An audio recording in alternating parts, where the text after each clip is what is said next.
हाँ,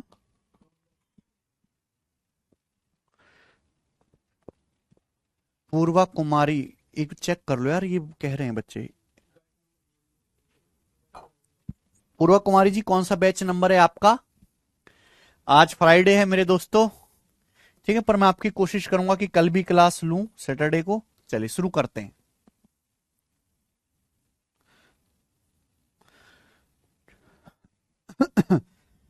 आज की क्लास का कॉन्सेप्ट, और ये आखिरी कॉन्सेप्ट है, फिर मैं आपको अगला कॉन्सेप्ट बताऊंगा, ठीक है ना, मतलब हम अगला सेंटर शुरू करेंगे। जल्दी से निपटाओ दोस्त। भाई अगर मैं आपके सामने एक ट्रायंगल बनाता हूं इस तरीके से, अगर हम आपके सामने एक ट्रायंगल बनाएं इस तरीके से, ये ट्रायंगल ए बी सी है, ए बी सी, ए बी सी, और ये इस ट्रायंगल का इन सेंटर है आई। ये ट्रायंगल एबीसी है और आई जो है इस ट्रायंगल का इन सेंटर यानी कि अंतः केंद्र है, इन सेंटर। तो मेरे प्यारे भाई, ये ट्रायंगल एबीसी है जिसका आई इन सेंटर है। अगर मैं इन सेंटर से जाने वाले एक पैरल लाइन खींचता हूं, मैंने एक पैरल लाइन खींची मेरे दोस्तों जो इन सेंटर से पास करती है और साइड बीसी के पैरल है। मैंने एक लाइन खींची है इस तरीके से, मैं इसको नाम भी दे देता हूं चाहे डीई। ये डीई मेरे दोस्तों एक लाइन मैंने खींची है जो बीसी के पैरेलल है। डीई जो है ये लाइन बीसी के पैरेलल है और ये लाइन इन सेंटर से होके गुजरती है। ये लाइन इन सेंटर से होके गुजरती है। समझ में आई बात? आप बोलोगे हाँ सर। अगर ऐसा है, अगर ऐसा है मेरे प्यारे भाई, तो कॉन्सेप्ट आपको जानना है कि इस डीई की जो लंबाई होगी, इस डीई की जो लंबाई होगी, जल्दी से सुनिएगा, ये डीबी है और ये ईसी है, इन दोनों का सम होगी। डीई की जो लंबाई होगी वो डीबी प्लस ईसी होगी, डीबी प्लस ईसी लिख लीजिए। डीई की जो लंबाई होगी मेरे दोस्तों वो होगी डीबी प्लस ईसी। डीई की जो लंबाई होगी वो होगी डीबी प्लस ईसी। हमेशा ध्यान रखिएगा। आप कहोगे सर कैसे, कहां से आया ये, ऐसी हवा में कैसे आया? देखिए मेरे दोस्त, अगर ये ट्रायंगल एबीसी का इन सेंटर है, मैं इन सेंटर से वर्टेक्स बी को मिलाऊंगा, तो ये जो लाइन होगी ये एंगल बाइसेक्टर होगी कि नहीं होगी? यानी कि अगर ये कोण एल्फा है तो ये कोण एल्फा होगा कि नहीं होगा? इसी तरीके से अगर मैं इन सेंटर से वर्टेक्स सी को मिलाऊंगा, तो इन सेंटर से वर्टेक्स को मिलाने वाली लाइन क्या होती है? Angle bisector. ये लाइन एंगल बाइसेक्टर होगी कि नहीं होगी? अगर ये कोण थीटा है तो ये कोण भी थीटा ही होगा। भाई इन सेंटर वो पॉइंट होता है जहां ट्राइंगल की तीनों एंगल बाइसेक्टर एक दूसरे को कट करते हैं। ठीक है, अब यहां पर ध्यान से गौर करने वाली बात है कि ये लाइन पैरेलल है। लाइन डीई और बीसी एक दूसरे के पैरेलल है। आप जानते हैं कि अगर दो लाइन पैरेलल हैं उसकी ट्रांसवर्सल लाइन हम तिर्यक रेखा खींचते हैं। अगर ये कोण एल्फा है तो ये कोण भी एल्फा होगा, अल्टरनेट एंगल। ये दोनों कोण बराबर होंगे, अल्टरनेट एंगल। ठीक है, अल्टरनेट एंगल।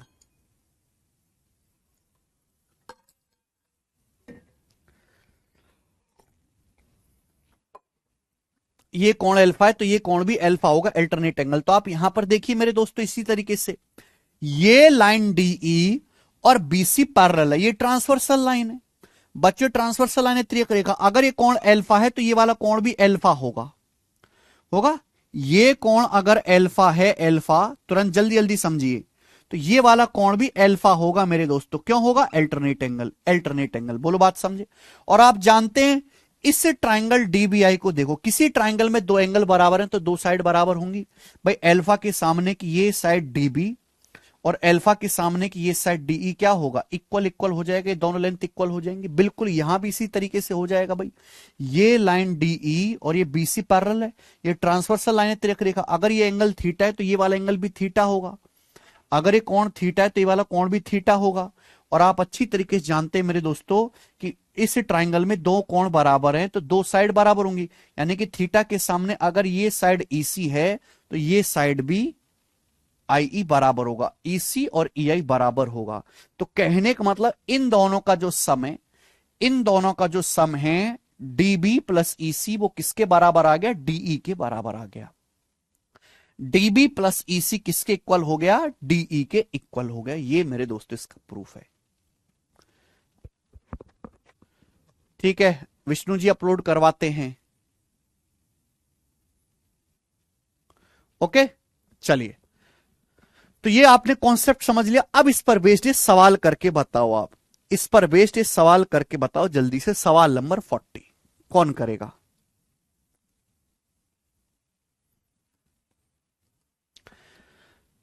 आई ट्राइंगल एबीसी का इंसेंटर है। ट्राइंगल एबीसी का इंसेंटर आई है। ये लाइन जो है डीई, ये एसी के पैरेलल है। डीई एसी के पैरेलल है। सवाल में कहा एडी 3 ईसी 4। एडी की लंबाई 3 है, ईसी की लंबाई 4 है। AD 3 EC 4। आपसे पूछा डीई, डीई की लंबाई कितनी है? What is the length of DE? अभी मैंने समझा, अगर ये 3 है 4 है तो डीई की लंबाई होगी 3 + 4 7। डीई की लंबाई 7 होगी। आंसर है 7। कुछ नहीं है सवाल में। बस ध्यान रखिएगा कि आई इन सेंटर से होकर ये लाइन जानी चाहिए। ये लाइन इन सेंटर से होकर पास करनी चाहिए। आइए अगला सवाल ये करेंगे। 41वां क्वेश्चन करो बच्चे।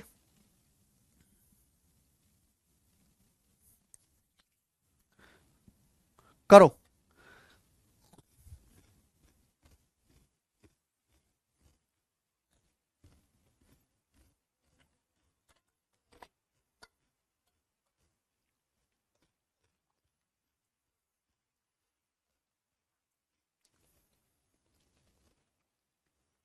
बेटा स्केलन ट्राइंगल है। Bhanu Prakash Gautam ji, scalene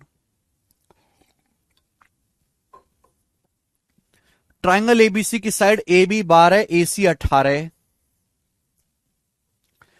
triangle ABC के सेंटर से होने वाली लाइन बीसी के समांतर एबी को एम पर काटते, एसी को एन पर काटते। ट्राइंगल एएमएन का परिमाप, ट्राइंगल एएमएन का पेरीमीटर क्या है? तो मैं आपके सामने एक ट्राइंगल बनाता हूं इस तरीके से। हमने इस तरीके से एक ट्राइंगल बनाया है। ये ट्राइंगल है ए बी सी। ये ट्राइंगल ए बी सी। ठीक। सवाल के अनुसार साइड ए बी की लंबाई 12 है, एसी की लंबाई 18 है। Okay. Triangle A B C के इन सेंटर, यहां पे केंद्र की जगह अंतः केंद्र लिखिए, अंतः केंद्र। ट्राइंगल ए बी सी के अंतः केंद्र से होकर जाने वाली लाइन बीसी के समांतर ए बी को एम पर, एसी को एन पर प्रतिच्छेद करती है। मान लिया ये ट्राइंगल एबीसी का इंसेंटर है आई। मान लीजिए ट्राइंगल एबीसी का इंसेंटर है, ऐसे मान लेते हैं ये ट्राइंगल एबीसी का इंसेंटर है आई। अब एक लाइन है मेरे दोस्तों जो बीसी के पैरेलल है। ये लाइन है जो बीसी के पैरेलल है मेरे प्यारे भाई, और इंसेंटर से होकर गुजरती लाइन ए बी को एम पर काटती है, और ये लाइन ए सी को जो है यहां एन पर काटती, एन पर। आपसे पूछा है ट्राइंगल एएमएन का पेरीमीटर क्या होगा, त्रिभुज एएमएन का परिमाप। इस ट्राइंगल एएमएन का पेरीमीटर या परिमाप क्या होगा? पेरीमीटर होता है तीनों साइड का सम। तीनों साइड का सम। मुझे इस ट्राइंगल एएमएन की तीनों साइड का सम निकालना है, तो क्या होगा इस ट्राइंगल का पेरीमीटर? बहुत बढ़िया। देखो भाई मेरे दोस्तों, जो लेंथ ये है सेम टू सेम वही लेंथ ये है। आप बोलोगे हां सर, जो लेंथ ये है सेम टू सेम वही लेंथ ये है। हमें इस ट्राइंगल की तीनों साइड का सम निकालना है। अच्छा, साइड ए बी कितना है? 12। साइड एसी कितना है? 18। A B 12, AC 18। अगर मैं इन दोनों को ऐड करूंगा, अगर मैं इन दोनों को ऐड करूंगा ए बी प्लस एसी को, तो ऑलरेडी एम एन भी आ गया। अगर मैं ए बी और ए सी को ऐड करता हूं मेरे प्यारे भाई, तो यही तो ट्राइंगल एएमएन का पेरीमीटर है, क्योंकि ए बी प्लस ए सी में ये ए एम आ गया, ए बी प्लस ए सी में ये ए एम आ गया, ए एन आ गया, बचा एम एन, और एम एन आ गया M B plus N C में। एम एन बचा, एम एन का मतलब दिस प्लस दिस, यानी कि complete A B plus A C 30 ही ट्राइंगल एएमएन का पेरीमीटर हो जाएगा 30। कितना बेसिक सवाल है ये। ए बी प्लस ए सी ही मेरे दोस्तों ट्राइंगल का पेरीमीटर हो जाएगा, क्योंकि ये जो लेंथ है ये इसके बराबर है, इसके बराबर है। अगर मैं इन दोनों को ऐड करता हूं तो बेसिकली तीनों लेंथ ऐड होगी ट्राइंगल एएमएन की तीनों साइड। लास्ट क्वेश्चन, इसका लास्ट क्वेश्चन मेरे प्यारे भाई 42 नंबर। चलिए, इन सेंटर का सबसे बड़ा यही है और सबसे इंपॉर्टेंट भी इन सेंटर ही है। दिए गए डायग्राम में ये बहुत बेसिक सवाल है, बहुत इंपॉर्टेंट क्वेश्चन है, मजा आएगा आपके सामने।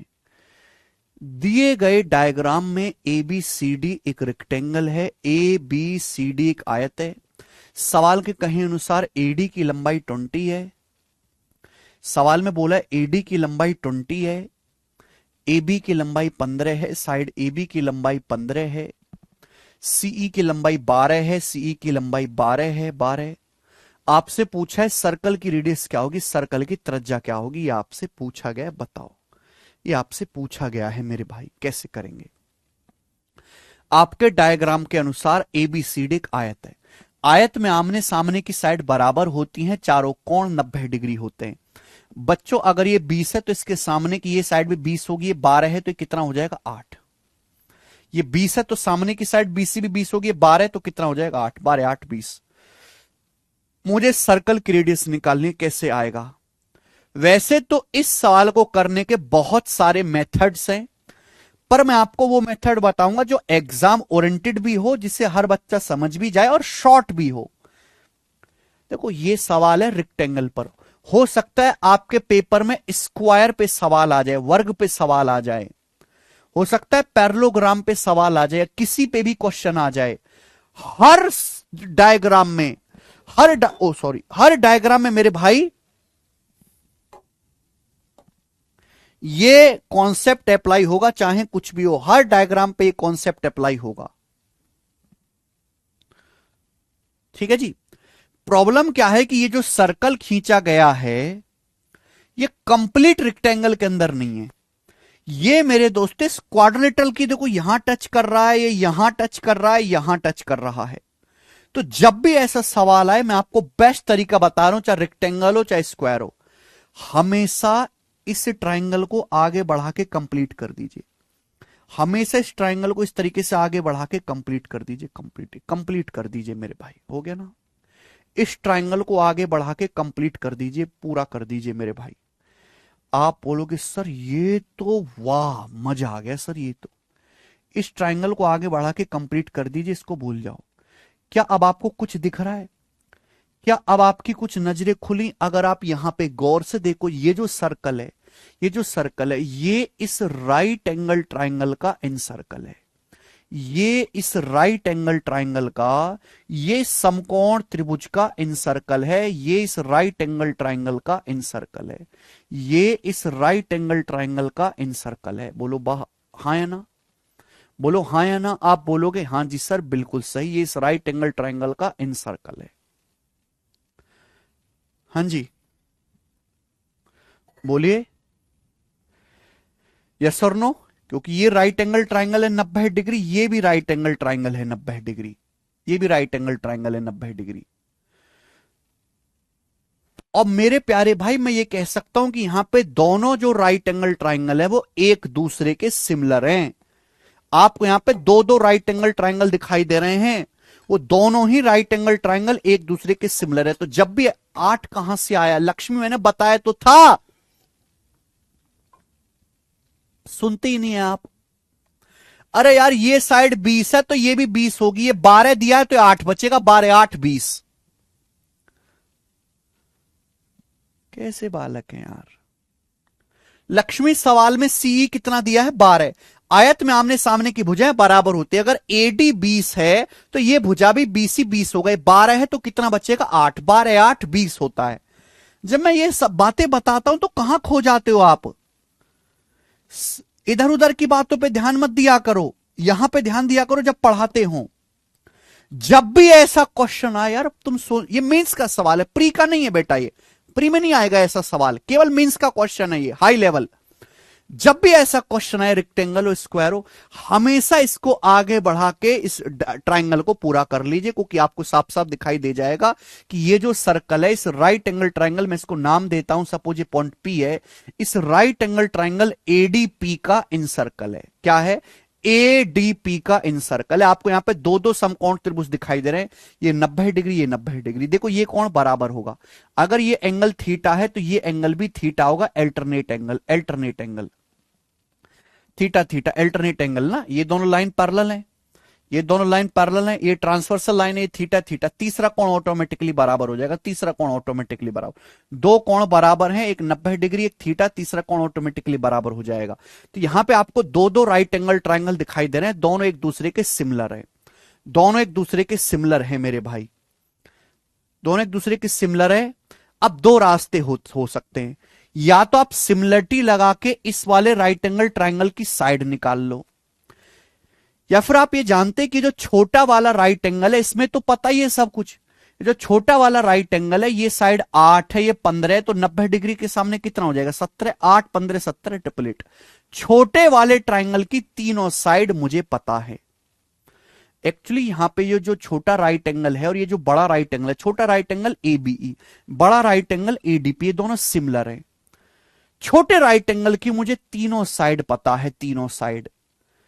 तो भाई छोटे राइट एंगल के अगर तीनों साइड पता है, तो छोटे राइट एंगल के इन सर्कल की रेडियस भी पता लग जाएगी, छोटे राइट एंगल के इन सर्कल की रेडियस भी पता लग जाएगी। बोलो हाँ, आप बोलोगे हाँ सर। एक्चुअली यहां पे छोटे बड़े ट्राइंगल सिमिलर हैं, छोटे बड़े ट्राइंगल की करस्पॉन्डिंग साइड का रेशियो क्या है? अब देखो मुझे यहां पे एक ही चीज पता है, यहां थीटा के सामने 20 है, यहां क्या है? यहां थीटा के सामने 8 है। छोटे त्रिभुज में थीटा के सामने 8 है, बड़े ट्राइंगल में थीटा के सामने 20 है, बड़े ट्राइंगल में थीटा के सामने 20 है। छोटे त्रिभुज में थीटा के सामने 8 दिया हुआ है, बड़े त्रिभुज में थीटा के सामने 20 है, तो करस्पॉन्डिंग साइड का रेशियो 4 दूनी 8, 4 पंजे 20, यानी कि साइड का रेशियो 2:5 है। करस्पॉन्डिंग साइड का रेशियो 2:5 है, तो इन छोटे बड़े ट्राइंगल की इन सर्कल की रेडियस का रेशियो भी 2:5 होगा। छोटे बड़े ट्राइंगल के जो इन सर्कल हैं उनकी रेडियस का रेशियो भी 2:5 होगा, उनकी इन रेडियस का रेशियो भी 2:5 होगा। अब आप बताओ छोटे ट्राइंगल की रेडियस क्या होगी? तीनों भुजाएं 8 15 17 हैं, तो राइट एंगल ट्राइंगल की रेडियस का फॉर्मूला P + B - H/2, यानी कि 6 सेंटीमीटर, 6 सेंटीमीटर। आप बोलोगे हाँ सर। 3 सेंटीमीटर, 15 - 17, ये 3 सेंटीमीटर ये आ जाएगी, सॉरी 15, 3 सेंटीमीटर आएगा, 3 सेंटीमीटर। ठीक है जी, कुछ गड़बड़ है क्या? 4 दूनी 8, 4 पंजे 20, हाँ जी ठीक है, 3 सेंटीमीटर आ गया। कोई प्रॉब्लम? आप बोलोगे नहीं सर कोई प्रॉब्लम नहीं है। तो छोटे वाले ट्राइंगल के जो इन सर्कल की रेडियस है 3 सेंटीमीटर है, और आपसे पूछे इस बड़े वाले राइट एंगल के इन सर्कल की रेडियस, ये भी तो सिमिलरिटी लगा सकते हैं। सिमिलर ट्राइंगल में हर करस्पॉन्डिंग लेंथ का रेशियो सेम होता है, तो इन रेडियस का रेशियो भी 2:5 होना चाहिए। अगर साइड का रेशियो 2:5 है, तो इन रेडियस का रेशियो भी 2:5 होगा। छोटे ट्राइंगल की इन रेडियस कितनी है? 3 सेंटीमीटर। बड़े ट्राइंगल की रेडियस आपसे पूछी थी, बस इतना सवाल है। 2 से 3 कितने गुना है? 1.5 गुना। 2 का 1.5 गुना 3 होता है, तो ये भी 5 का 1.5 गुना आएगा मेरे दोस्तों, यानी कि 7.5 सेंटीमीटर, 7.5। तो 7.5 सेंटीमीटर इस सवाल का आंसर आ गया। तो बड़े ट्राइंगल की जो इन सर्कल की जो रेडियस है वो 7.5 सेंटीमीटर है। बी ऑप्शन खत्म, 7.5।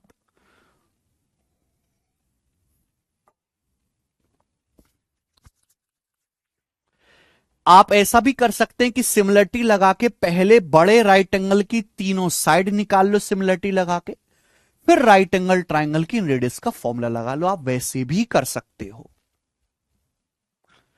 सिमिलर ट्राइंगल में हर करस्पॉन्डिंग लेंथ का रेशियो सेम होता है Ravi Rajkumar. These two right angles are similar.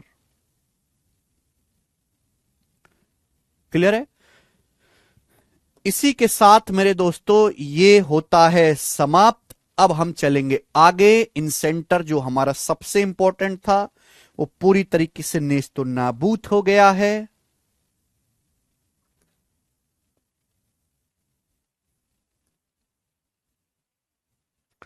अब सब लोग अपनी कॉपी में हेडिंग डाल लेंगे मेरे प्यारे भाई, सरकम सेंटर। सरकम सेंटर।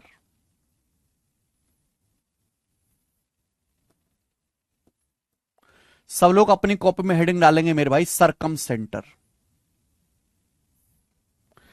हिंदी वाले भाई लिख देंगे परिकेंद्र।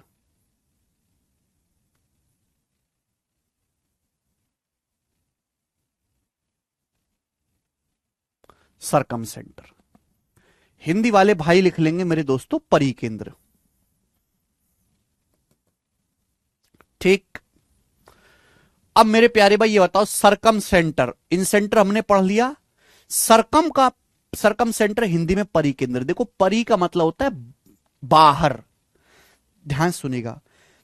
तो सबसे पहले हम बेसिक डेफिनेशन समझेंगे कि सरकम सेंटर क्या होता है, क्यों होता है, फिर उस पे बेस्ड फॉर्मूला पढ़ेंगे, फिर एडवांस लेवल फॉर्मूला पढ़ेंगे और सवाल करेंगे। ठीक है, इसी तरीके से चलेगा। और मैं कह रहा हूं कि ये जैसे हमारी किताब है सीजीएल प्रैक्टिस किंग, आप इसमें ज्योमेट्री के कम से कम 700 सवाल देखोगे, 700 सवाल। और ये केवल सीजीएल के, आप सीएचएसएल के, सीपीओ के, सिलेक्शन पोस्ट के अगर सारे क्वेश्चन ज्योमेट्री के कंपाइल कर लो पिछले 3 साल के, तो कम से कम आपको 5000 सवाल ज्योमेट्री के मिल जाएंगे। 5000 क्वेश्चंस ज्योमेट्री पे पिछले 3 साल में। ठीक है मेरे भाई, मैं आपसे बिल्कुल नहीं कह रहा कि आप इन केवल 3 साल की बात कर रहा हूं मैं भाई, पीछे जाने को कह भी नहीं रहा। आपको कतई करने की जरूरत नहीं है, जितना मैं क्लास में पढ़ाऊंगा केवल उतना करो। मैंने अक्सर देखा है टीचर्स की कैसे पढ़ाते हैं, केवल थ्योरी पढ़ा देते हैं, केवल थ्योरी पढ़ाया, 25-30 क्लास में ज्योमेट्री खत्म हो गया, 25-30 क्लास में। फिर वो बच्चों को एक भी सवाल नहीं करवाते, बच्चों को 1000 क्वेश्चंस की सीट देते थे, 1000 क्वेश्चंस की ने खुद कर लेना। होता ही नहीं बच्चों से। थ्योरी पढ़ के कभी सवाल नहीं होने में, चाहे आप कितने भी फॉर्मूले याद कर लो। ठीक है, मैं इस तरीके से आपको पढ़ा रहा हूं कि आपको घर पे जाकर कुछ भी पढ़ने की जरूरत नहीं है अलग से। यस, ऑर्थो सेंटर, ये जो शीट है इसमें सरकम सेंटर भी पढ़ाऊंगा और ऑर्थो सेंटर भी पढ़ाऊंगा, दोनों एक में ही होगा। चलिए, तो आप मुझे बताओ सरकम सेंटर क्या होता है, हमें बताइए मेरे प्यारे भाई, सरकम सेंटर क्या होता है।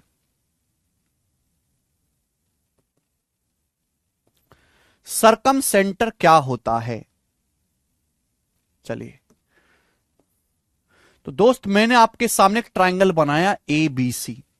बच्चों मैंने आपके सामने एक ट्रायंगल बनाया ए बी सी। स्टूडेंट हमने आपके सामने एक ट्रायंगल बनाया, ट्रायंगल ए बी सी। एक ट्रायंगल मैंने आपके सामने बनाया ए बी सी त्रिभुज। अब कॉन्सेप्ट समझिएगा, दुनिया में जैसे हर आदमी के लिए एक औरत बनाई है खून चूसने के लिए, वैसे ही हर ट्रायंगल के लिए एक ऐसा सर्कल है। देखो, इन सर्कल मतलब घरवाली, अब आदमी तो लीचड़ होता है, बाहर वाली भी होगी। तो हर ट्रायंगल के लिए ऐसा सर्कल पॉसिबल है जो ट्रायंगल की तीनों साइड को अंदर से टच करता हुआ जाए, अंदर से टच करता हुआ जाए। इसे हम क्या बोलते हैं, इसे हम बोलते हैं इन सर्कल। इसके सेंटर को क्या बोलते हैं, इसके सेंटर को बोलते हैं इन सेंटर। क्या बोलते हैं बेटा, इन सेंटर। दूसरी बात मेरे भाई, हर ट्रायंगल के लिए एकमात्र ऐसा सर्कल पॉसिबल है, हर ट्रायंगल के लिए एक ऐसा सर्कल खींचा जा सकता है जो ट्रायंगल के तीनों वर्टेक्स से, ट्रायंगल के तीनों शीर्ष से होके जाता है, जो ट्रायंगल के तीनों वर्टेक्स से होके गुजरता है। उसे मेरे दोस्तों ट्रायंगल का क्या कहते हैं, उसे ट्रायंगल का सरकम सर्कल या परिव्रत कहते हैं। समझ में, हर ट्रायंगल के लिए भगवान ने ऐसा सर्कल बनाया है, ऐसा सर्कल एग्जिस्ट करता है। एक ही सर्कल होगा, एक से ज्यादा नहीं होगा, जो ट्रायंगल के तीनों वर्टेक्स, तीनों शीर्षों से, तीनों कोनों से होकर गुजरता है। देखो, वर्टेक्स ए से होकर गुजर रहा है, वर्टेक्स बी से, और ये वर्टेक्स सी से। हर ट्रायंगल के लिए एक ऐसा सर्कल पॉसिबल है जो त्रिभुज के तीनों वर्टेक्स, तीनों शीर्षों से होकर गुजरता है। उससे हम मेरे दोस्तों ट्रायंगल का सरकम सर्कल या हिंदी में परिव्रत कहते हैं।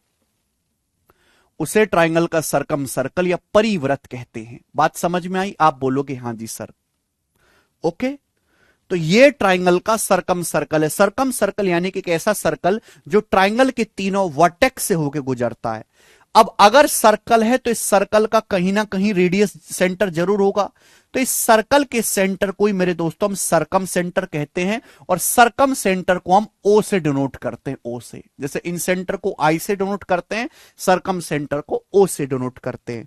तो कॉन्सेप्ट नंबर 1 आपके सामने यह बनता है, कॉन्सेप्ट नंबर 1 कि सरकम सर्कल के सेंटर को ही सरकम सेंटर कहते हैं।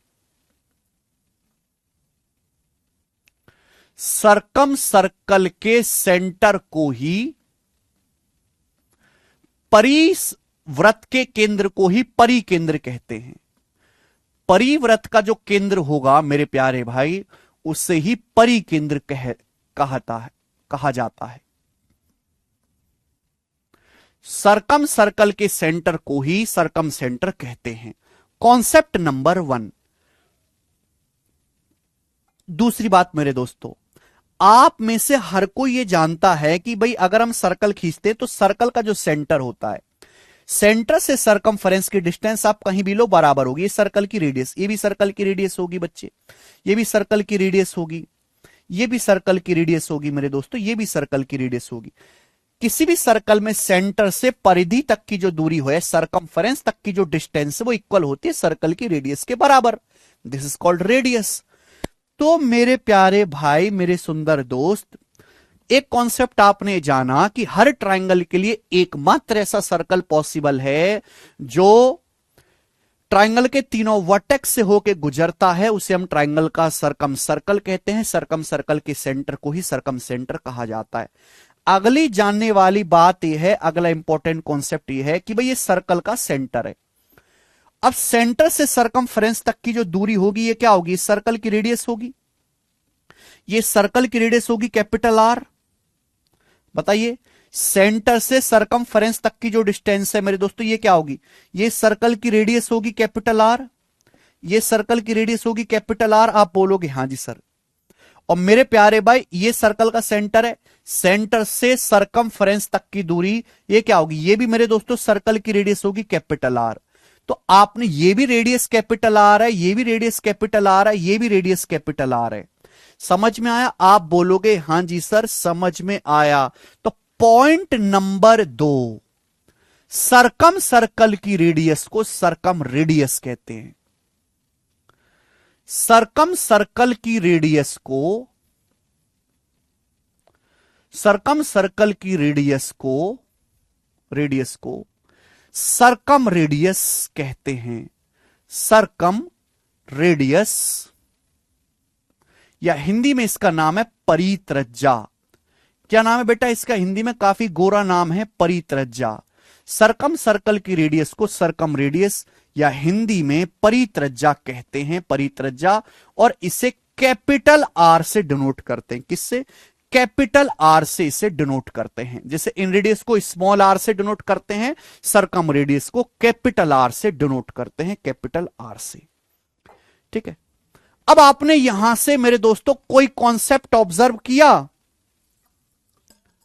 यहां से आपने कोई बात गौर की? देखते हैं कितने बच्चे पकड़ पाते हैं।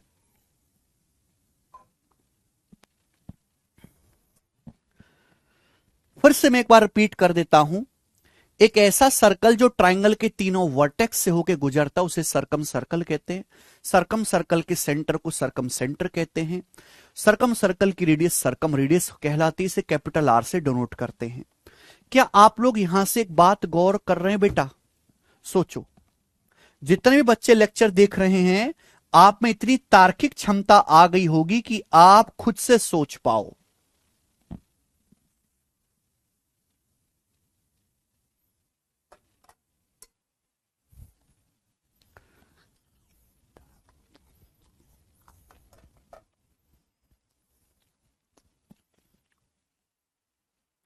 यस तकेश्वर शर्मा जी बिल्कुल सही कह रहे हैं। नहीं मनोज पलाका, इन सेंटर अलग होता है, सरकम सेंटर अलग होता है। दोनों की पोजीशन भी अलग होती है, दोनों की पोजीशन भी अलग होती है।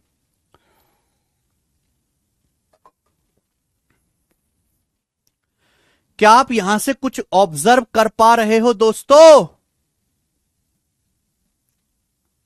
अरे घोंचुओ, ये ट्राइंगल का सरकम सेंटर है, और ये जो सरकम सेंटर है, तीनों इस सरकम सेंटर की तीनों वर्टेक्स से डिस्टेंस क्या है? सरकम सेंटर की पॉइंट ए से दूरी क्या है? O A. सरकम सेंटर की पॉइंट बी से दूरी क्या है? O B. सरकम सेंटर की वर्टेक्स सी से डिस्टेंस क्या है? वर्टेक्स को हिंदी में शीर्ष कहते हैं, ओ सी। ये तीनों बराबर है, यानी कि सरकम सेंटर एक ऐसा पॉइंट होता है जो ट्राइंगल के तीनों वर्टेक्स से, तीनों शीर्ष से इक्वल डिस्टेंस पर होता है मेरे प्यारे भाई। Point number 3, circumcenter is equidistant। circumcenter is equidistant मतलब बराबर दूरी पर होता है। circumcenter is equidistant from all three vertices of triangle। from all three vertices of triangle। Hindi वाले भाई लिख लेंगे, परिकेंद्र त्रिभुज के तीनों शीर्षों से बराबर दूरी पर होता है। परिकेंद्र त्रिभुज के तीनों शीर्षों से बराबर दूरी पर होता है। भाई ये ट्राइंगल एबीसी, इसका सरकम सेंटर ओ है, तो सरकम सेंटर की जो वर्टेक्स ए से दूरी होगी उतनी ही दूरी शीर्ष बी से होगी, उतनी डिस्टेंस वर्टेक्स सी से होगी। ओ ए, ओ बी, ओ सी बराबर होगा, किसके बराबर होगा? कैपिटल आर, सरकम रेडियस के बराबर होगा। तो सरकम सेंटर ऐसा पॉइंट है जिसकी तीनों ही वर्टेक्स से डिस्टेंस इक्वल होती हैं। इन सेंटर से बिल्कुल अलग है। इन सेंटर में क्या होता था? इन सेंटर तीनों साइड से बराबर दूरी पर होता था। इन सेंटर जो है मेरे प्यारे भाई, वो तीनों साइड से बराबर दूरी पर होता था इन सेंटर। क्लियर है? आप बोलोगे हां जी सर। ये सरकम सेंटर तीनों वर्टेक्स से इक्वल डिस्टेंस पे होता है। समझ में आई बात? आप बोलोगे हां जी सर समझ में आई है। पॉइंट नंबर 4, किसी को कोई डाउट तो नहीं? ये वो कॉन्सेप्ट हैं जिसमें कोई फॉर्मूला नहीं है, सिंपल थ्योरी, और इस थ्योरी पर भी सवाल आते हैं। समझ में नहीं आया? हरिकांत देवलिया जी, क्या समझ नहीं आया आपको? क्या समझ नहीं आया भाई? आर क्या? आर इस सर्कल की रेडियस है शिवम यार। कैपिटल आर इस सरकम सर्कल की रेडियस है। सर्कल की रेडियस, ये ट्राइंगल एबीसी है, ये ट्राइंगल एबीसी का सरकम सर्कल है जो ट्राइंगल की तीनों वर्टेक्स से होकर गुजर रहा है। सरकम सर्कल का इसका सेंटर है ओ, और सर्कल की रेडियस कैपिटल आर है। सरकम सर्कल की रेडियस को सरकम रेडियस कहते हैं, circumradius capital R. Point O से ए की दूरी रेडियस, पॉइंट ओ से सी की दूरी सर्कल की रेडियस, पॉइंट ए से बी की दूरी सर्कल की रेडियस, कैपिटल आर। जितना मैं बता रहा हूं केवल उतना समझो, अपनी बुद्धि मत लगाओ।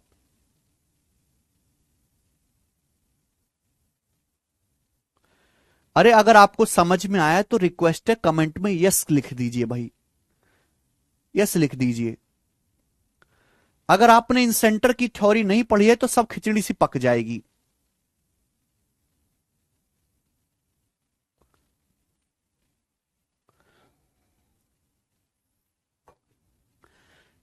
क्या ये एंगल बाइसेक्टर होते हैं? बिल्कुल नहीं होते, बिल्कुल नहीं। सर 3 वाला हिंदी में बोलो, ठीक है। परिकेंद्र त्रिभुज के तीनों शीर्षों से बराबर दूरी पर होता है। परिकेंद्र त्रिभुज के तीनों शीर्षों से बराबर दूरी पर होता है। परिकेंद्र त्रिभुज के तीनों शीर्षों से बराबर दूरी पर होता है। सूरज कुमार जी, ठीक है, सुजीत कुमार। परिकेंद्र की तीनों शीर्षों से, शीर्ष ए, शीर्ष सी, शीर्ष बी से दूरी बराबर है। ओ ए, ओ बी, ओ सी तीनों बराबर है। इससे ज्यादा क्या मैं आपको क्लियर थ्योरी पढ़ाऊं? पॉइंट नंबर 4, मैंने आपको क्या बताया था? मैंने आपको यह बताया था मेरे प्यारे भाई कि इन सर्कल में क्या पढ़ाया था कि किसी भी ट्राइंगल का इन सेंटर हमेशा ट्राइंगल के अंदर होगा। क्यों? क्योंकि इन सर्कल हमेशा ट्राइंगल के अंदर बनेगा, इन सर्कल हमेशा ट्राइंगल के अंदर बनेगा, तो सेंटर भी हमेशा ट्राइंगल के अंदर होगा। लेकिन सरकम सेंटर में ऐसा नहीं है। ट्राइंगल का सरकम सेंटर जो है, ट्राइंगल का सरकम सेंटर ट्राइंगल के अंदर भी हो सकता है, अंदर भी हो सकता है, ट्राइंगल के ऊपर भी हो सकता है, राइट एंगल ट्राइंगल में ऊपर भी हो सकता है, और मेरे दोस्तों ट्राइंगल के बाहर भी हो सकता है। आदि कोण त्रिभुज है, इसका सरकम सर्कल, इसका सेंटर यहां आएगा। समझ में? ये मैं आपको और डिटेल में पढ़ाऊंगा थोड़ी देर में।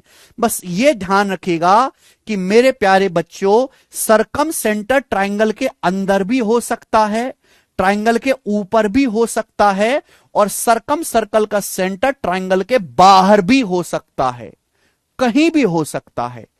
समझ में? मैं इस बात को अभी धीरे धीरे बारीकी से समझाऊंगा। अभी बस आप लिख लो, हाथ जोड़कर रिक्वेस्ट है भाई, रिक्वेस्ट है, कुछ तो शर्म करो, लिख लो।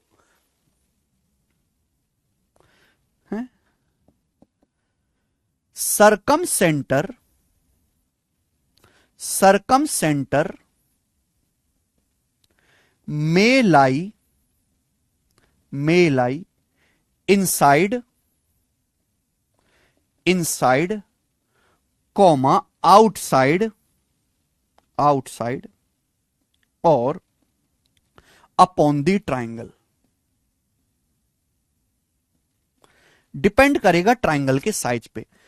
सरकम सेंटर ट्राइंगल के अंदर भी हो सकता है, बाहर भी हो सकता है, ट्राइंगल के ऊपर भी हो सकता है। लिख लीजिए, सरकम सेंटर ट्राइंगल के अंदर भी हो सकता है, ट्राइंगल के बाहर भी हो सकता है, ट्राइंगल के ऊपर भी हो सकता है। ठीक है जी। ये डिपेंड करेगा मेरे भाई कि ट्राइंगल का साइज कैसा है, ट्राइंगल की शेप कैसी है। सरकम सेंटर ट्राइंगल के अंदर भी हो सकता है, ट्राइंगल के बाहर भी हो सकता है, ट्राइंगल के ऊपर भी हो सकता है।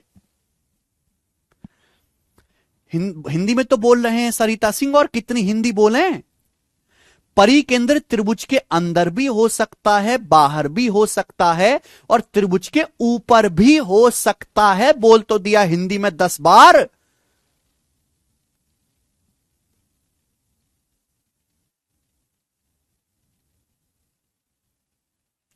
हरिकांत देवलिया कह रहे हैं सर आप क्या समझा रहे हो? हरिकांत देवलिया जी, मैं पुदीने की चटनी बनाना समझा रहा हूं कि पुदीने की चटनी को में टेस्ट कैसे लाते हैं। आज की कक्षा में हम ये पढ़ रहे हैं। ठीक है, ठीक है देवलिया जी। तो मैंने पुदीने के इंग्रेडिएंट ले लिए हैं, अब इसकी हम चटनी बनाना शुरू करेंगे।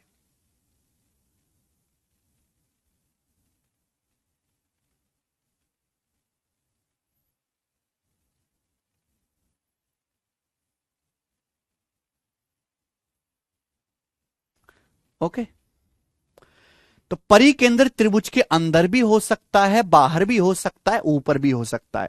सरकम सेंटर मे लाई इनसाइड, आउटसाइड और अपॉन द ट्राइंगल। ठीक है ना? डिपेंड करेगा कि ट्राइंगल का साइज शेप कैसा है। अब आगे चलिए,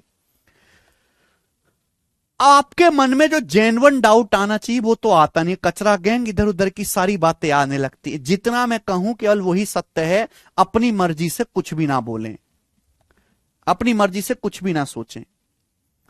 मेरे भाई, आपके मन में डाउट आ रहा होगा, सर हमें कैसे पता चलेगा कि ट्राइंगल का सरकम सेंटर कहां होगा? हरिकांत देवलिया कह रहे हैं सर मन नहीं लग रहा। अरे मन नहीं लग रहा तो मैं क्या करूं? भाड़ में गया तेरा मन, ना लग रहा ना सही, मैं क्या करूं? मैं क्या नाच के दिखा दूं तेरे को तेरा मन लगाने को? ऐसे तैसे में घुस गया तेरा मन। बट मन नहीं लग रहा, 2 दिन का बालक है, मन नहीं लग रहा इसका, एक थप्पड़ मारूंगा मन लगना शुरू हो जाएगा। मैं बताता हूं मन लगाने का बेस्ट तरीका। किचन में जाओ, किचन में गैस जलाओ, फुल ऑन करना, उसके ऊपर अपना हाथ रख दो और 1 मिनट तक हाथ मत हटाना। अगले मिनट आपका मन ना लगना शुरू हो जाए ना एक जगह, तो फिर कहना कचरा गैंग कहीं का। आपके मन में डाउट आ रहा होगा कि हमें कैसे पता चलेगा कि किसी ट्राइंगल का सरकम सेंटर कहां होगा? कैसे पता चलेगा कि ट्राइंगल का सरकम सेंटर कहां होगा? बताइए जल्दी से।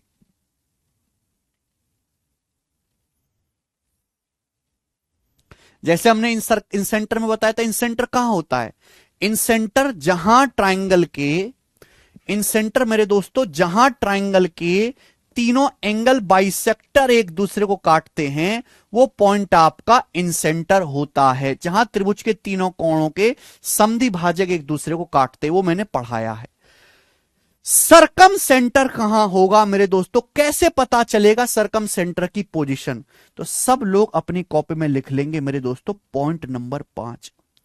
भाई ट्राइंगल में ना 3 भुजाएं होती हैं, तीनों साइड के परपेंडिकुलर बाइसेक्टर, तीनों साइड के लंब समद्वि भाजक एक दूसरे को जहां पे काटेंगे वो पॉइंट आपका सरकम सेंटर होता है। Circumcentre is intersection of, circumcentre is intersection point of perpendicular bisectors of side, perpendicular bisector of sides, perpendicular bisector of sides। ठीक है मेरे प्यारे बच्चों, त्रिभुज की हिंदी में circumcentre is intersection point of perpendicular bisector of side, circumcentre is intersection of perpendicular bisector of side. Triangle की तीनों साइड के परपेंडिकुलर बाइसेक्टर एक दूसरे को जिस बिंदु पर काटते हैं, ट्राइंगल की तीनों साइड के लंब समद्वि भाजक एक दूसरे को जिस पॉइंट पर काटते हैं वो पॉइंट ट्राइंगल का सरकम सेंटर या हिंदी में परिकेंद्र होता है।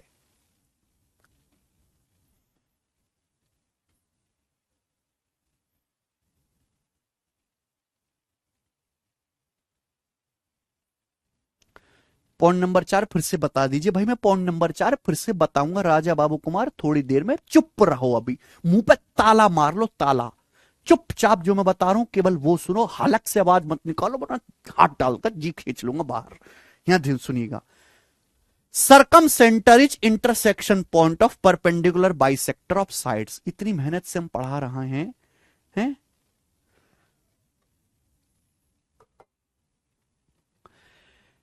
ट्राइंगल की तीनों साइड के परपेंडिकुलर बाइसेक्टर एक दूसरे को जिस पॉइंट पर काटते हैं वो पॉइंट आपका सरकम सेंटर होता है। त्रिभुज की तीनों भुजाओं के लंब समद्वि भाजक एक दूसरे को जिस, भाई यार पढ़ लो, मैं तुम्हारे कमेंट ही बंद कर रहा हूं, मैं सबके कमेंट बंद कर रहा हूं, तुम लोगों का पढ़ने में कोई ध्यान नहीं है, मुझे कमेंट देख के तुम्हारी डिस्टरबेंस हो रहा है, एक भी बालक का पढ़ने में ध्यान नहीं है, भाड़ में जाओ, बकर बकर भौंकते रहो, मुझे कमेंट नहीं दिखाई देंगे तुम्हारे, मैंने कर दिए बंद। अब सुनो, अब तुम करते रहो बकर बकर, कमेंट बंद है, मैं अपनी मर्जी से तसल्ली से पढ़ाऊंगा। इतनी हैवी चीज बेटे, अब तो तुम्हें समझ में आ रहा है ना, कल पूछ लूं कल याद नहीं रहेगा कुछ भी।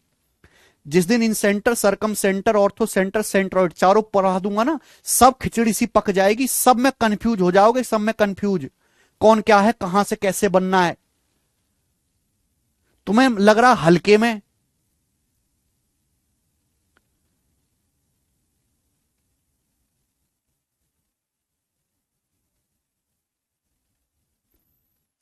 कितनी बार मैं कह चुका हूं कि कंफ्यूज हो जाओगे, याद नहीं रहेगा तुमको क्लास में, ढंग से सुनो। पर तुम्हें तो अपनी बकवास करनी है, ये नंबर सिस्टम ये और वो ना, मरन दो जो हो रहा है दुनिया में, केवल इस पे ध्यान दो, बाकी जो हो रहा है सुनो। यमराज भी तुम्हारे प्राण खींचने आ जाए ना तुमको नरक में ले जाने के लिए, तो उनसे भी बोल दो कि आधे घंटे बाद चलूंगा, पहले पढ़ने दो।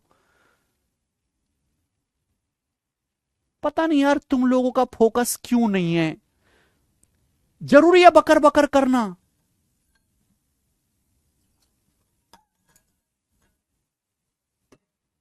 चुपचाप पढ़ो, चुप, एकदम चुप, चुपचाप पढ़ो।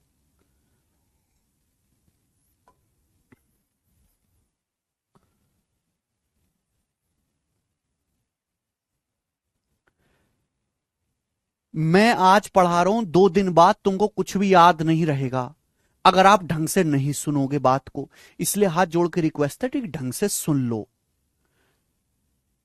बहुत ज्यादा कंफ्यूजन होती है इसमें बच्चों को, नहीं आदित्य, बिल्कुल नहीं।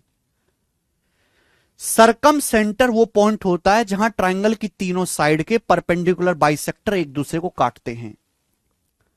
सरकम centre is the intersection point of all 3 perpendicular bisector of side. त्रिभुज की तीनों भुजाओं के लंब समद्वि भाजक एक दूसरे को जिस पॉइंट पर काटते हैं वो पॉइंट आपका सरकम सेंटर होता है। आप बोलोगे सर ऐसा क्यों, मैं आपको समझाऊंगा। सबसे पहले समझो कि परपेंडिकुलर बाइसेक्टर का मतलब क्या है। जैसे सपोज मैंने आपके सामने एक लाइन सेगमेंट बनाया ए बी, मैंने आपके सामने एक लाइन सेगमेंट बनाया ए बी।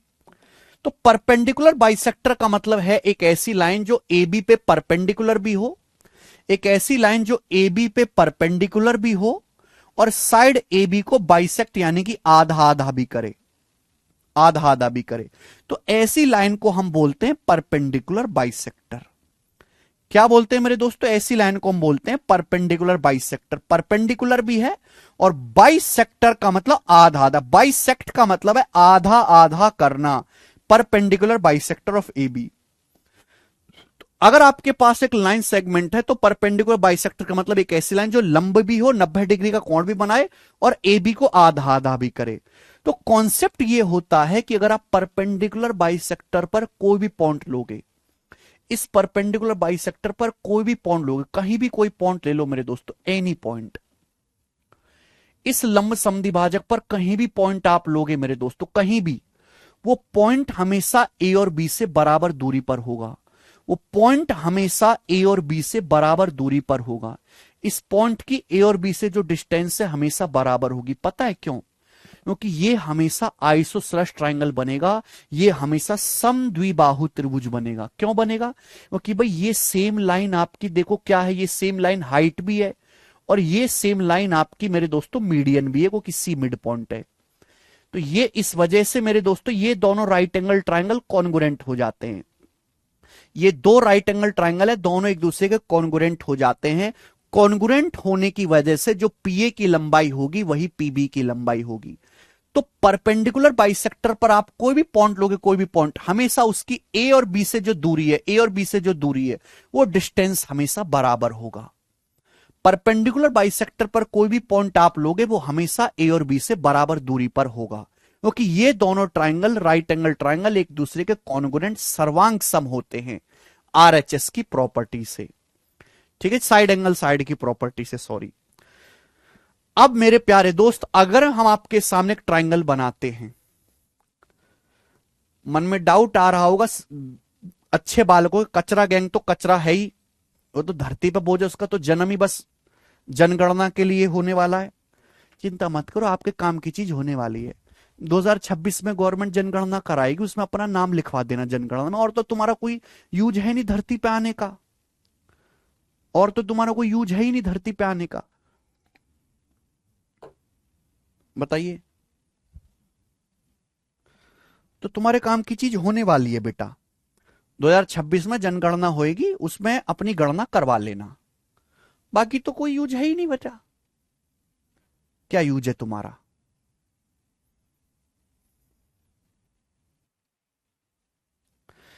अगर मैं आपके सामने एक ट्रायंगल एबीसी बनाता हूं तो ध्यान से सुनेगा। ट्रायंगल एबीसी, मैंने बोला कि ट्रायंगल की तीनों साइड के परपेंडिकुलर बाइसेक्टर लंब समद्विभाजक एक दूसरे को जिस पॉइंट पे काटेंगे वो पॉइंट ट्रायंगल का सरकम सेंटर या परिकेंद्र होगा।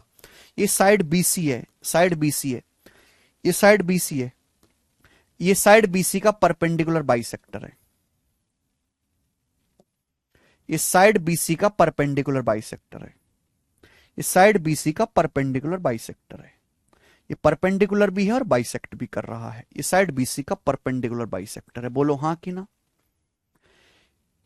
इस परपेंडिकुलर बाइसेक्टर पर आप कोई भी पॉइंट लोगे वो हमेशा बी और सी से बराबर दूरी पर होगा। इस लंब समद्विभाजक पर आप कोई भी पॉइंट लोगे वो हमेशा बी और सी से बराबर दूरी पर होगा। ऐसे मैंने साइड ए बी का परपेंडिकुलर बाइसेक्टर खींचा। ये साइड ए बी का परपेंडिकुलर बाइसेक्टर, ये साइड ए बी पे परपेंडिकुलर भी है और साइड ए बी को बाइसेक्ट भी कर रहा है, साइड ए बी को। और ये दोनों एक दूसरे को यहां काट रहे हैं, यहां पर पॉइंट ओ पर। तो ये जो पॉइंट ओ बनेगा, ये जो पॉइंट ओ बनेगा ये स्पेशल होगा। स्पेशल क्यों होगा? अगर मैं पॉइंट ओ को बी से मिलाऊं, मैं पॉइंट ओ को सी से मिलाऊं, तो आप बस इतना देखो, बस इतना देखो कि साइड बीसी का, ये साइड बीसी का परपेंडिकुलर बाइसेक्टर है और इस परपेंडिकुलर बाइसेक्टर पर ये पॉइंट ओ है। तो इस पॉइंट ओ की ओबी और ओसी से डिस्टेंस बराबर होगी, ओबी और ओसी से डिस्टेंस बराबर होगी। समझ में आया? ऐसे ही मेरे प्यारे भाई, ऐसे ही मेरे दोस्तों, अगर मैं इसको यहां से मिला दूं, ओ से ए को मिला दूं, ओ से ए को मिला दूं, तो ये देखिए, ये साइड ए बी का परपेंडिकुलर बाइसेक्टर है, साइड ए बी का लंब समद्विभाजक, और इस लंब समद्विभाजक ये पॉइंट ओ है। तो इस पॉइंट ओ की बी से और ए से डिस्टेंस बराबर होगी, यानी कि जो आपका ओ बी होगा वही आपका ओ ए होगा, जो आपका ओ बी होगा वही आपका ओ ए होगा।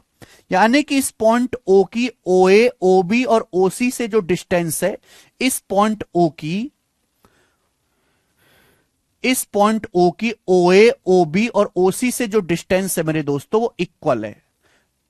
इस पॉइंट ओ की ओ ए, ओ बी और ओ सी से जो डिस्टेंस है वो इक्वल है। जो डिस्टेंस ओ ए की है वही डिस्टेंस ओ बी की है, और वही डिस्टेंस आपकी ओ सी की है। समझ में आया? आप बोलोगे हां जी सर बिल्कुल समझ में आया, और यही तो चाहिए सर्कल खींचने के लिए, यही तो चाहिए सर्कल खींचने के लिए। अगर आपके पास एक पॉइंट से 3 बराबर लेंथ खींची गई है इस तरीके से, ये, तो आप क्या कर सकते हो? आप प्रकार लीजिए, पॉइंट ओ से ओ ए, ओ बी, ओ सी तीनों बराबर है, तो आप क्या कर सकते हो? यहां पे रखो प्रकार की नोक, इतनी दूरी भरो प्रकार में, और ये सर्कल ऐसे खिंच जाएगा। खिंच जाएगा कि नहीं? आप बोलोगे हां जी सर बिल्कुल सही, सर्कल खिंच जाएगा।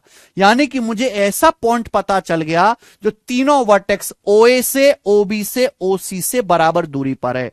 तो अगर मैं पॉइंट ओ पर प्रकार की नोक रख दूं, पॉइंट ओ पर, चाहे ओ ए ले लो, चाहे ओ बी ले लो, चाहे ओ सी, कितनी भी दूरी प्रकार में भर के अगर मैं एक सर्कल खींचूंगा, तो सर्कल ऐसा होगा जो पॉइंट ए से भी पास करेगा, पॉइंट बी से भी होके गुजरेगा, और पॉइंट सी से भी होके गुजरेगा। और यही ट्राइंगल का मेरे दोस्तों सरकम सर्कल होगा, क्योंकि ये ओ ए, ओ बी, ओ सी तीनों बराबर हो गया। और ये तीनों किसके बराबर होगा? ये तीनों किसके बराबर होगा? ये तीनों सर्कल की रेडियस के बराबर होगा, capital R, capital R, capital R. समझ में आया? आप बोलोगे हां जी सर बिल्कुल सही, कोई दिक्कत नहीं है। ये कारण है कि ट्रायंगल की तीनों साइड के परपेंडिकुलर बाइसेक्टर का इंटरसेक्शन पॉइंट जो है वो आपका सरकम सेंटर होता है। अगर मैं तीसरी साइड का परपेंडिकुलर बाइसेक्टर खींचूंगा, एसी का अगर मैं परपेंडिकुलर बाइसेक्टर खींचूंगा, अगर मैं एसी का परपेंडिकुलर बाइसेक्टर खींचूंगा तो भी यहीं से गुजरेगा। अगर मैं एसी का परपेंडिकुलर बाइसेक्टर खींचूंगा मेरे प्यारे भाई, एसी का, तो ये भी यहीं से गुजरेगा मेरे दोस्तों, ठीक है ना? क्योंकि ये दोनों ट्रायंगल कॉन्ग्रुएंट हो जाएंगे। तो ट्रायंगल के तीनों साइड के परपेंडिकुलर बाइसेक्टर एक दूसरे को एक ही जगह काटते हैं, और उनका जो इंटरसेक्शन पॉइंट है वो आपका सरकम सेंटर होता है। ठीक है जी, समझ में आया? आप बोलोगे हां जी सर बिल्कुल सही, समझ में आया।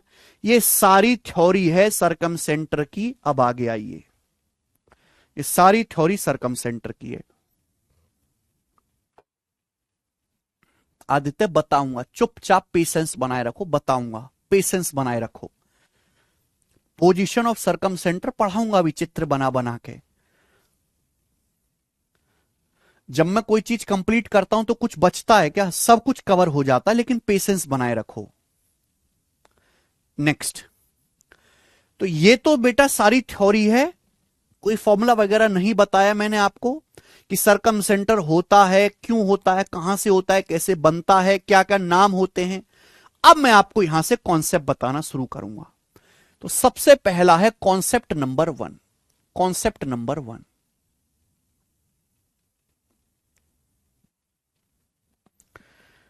सरकम सेंटर पे हमेशा वर्टेक्स का डबल एंगल बनता है मेरे दोस्त। देखिए, जैसे मैंने आपके सामने एक ट्रायंगल बनाया, जैसे बच्चे मैंने आपके सामने इस तरीके से ट्रायंगल बनाया,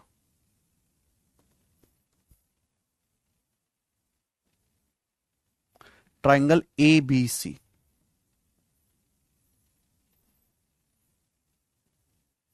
ट्रायंगल ए बी सी, ठीक है, कोई दिक्कत इसमें नहीं। थोड़ा सा वैसे इसको एक्सटेंड कर देते हैं ना।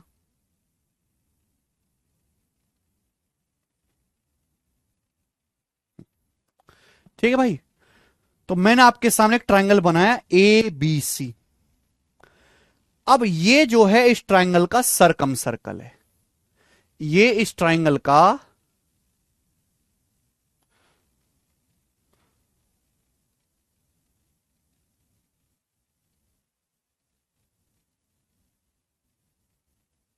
सरकम सर्कल है। हमने आपके सामने एक ट्राइंगल बनाया एबीसी और ये इस ट्राइंगल का सरकम सर्कल है, ठीक है ना। सरकम सर्कल का सेंटर क्या हो जाएगा मेरे दोस्तों, ये ओ हो जाएगा सरकम सेंटर। ये जो पॉइंट ओ होगा मेरे प्यारे भाई, ये इस ट्राइंगल एबीसी का सरकम सेंटर, या हिंदी में क्या है बच्चों, ये परिकेंद्र है। तो पहला कॉन्सेप्ट बनता है, इस साइड बीसी द्वारा, आप मुझे बताओ साइड बीसी द्वारा ये जो सेंटर पे कोण बनेगा, साइड बीसी द्वारा ये जो सेंटर पे कोण बनेगा ये कितना होगा। साइड बीसी द्वारा सरकम सेंटर पे ये जो कोण बनेगा एंगल बीओसी, ये जो कोण बनेगा ये कितना होगा मेरे भाई। साइड बीसी द्वारा सरकम सेंटर पे जो एंगल बनेगा, पहला एंगल वाला कॉन्सेप्ट है, कितना होगा बताइए जल्दी से। हमने आपके सामने एक ट्राइंगल बनाया एबीसी, और ये ट्राइंगल एबीसी का मेरे प्यारे बच्चे क्या है, सरकम सर्कल है। ओ इस ट्राइंगल का, ओ इस सर्कल का सेंटर है मेरे प्यारे दोस्तों, यानी कि सरकम सेंटर। सरकम सेंटर है ओ, साइड बीसी द्वारा इस सरकम सेंटर पे जो एंगल बनेगा एंगल बीओसी, क्या होगा बताइए जल्दी से, बताइए फटाफट कितना होगा ये, जल्दी से बताओ।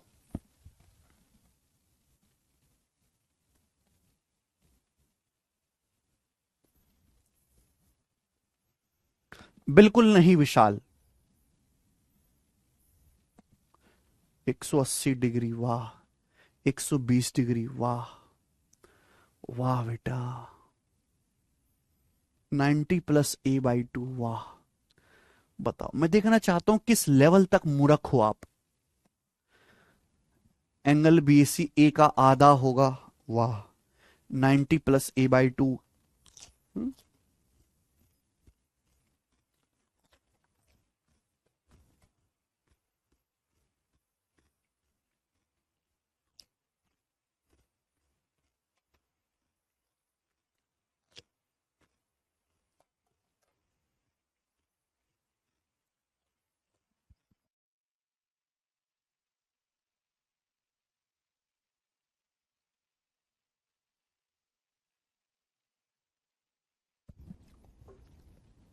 सेम होगा है।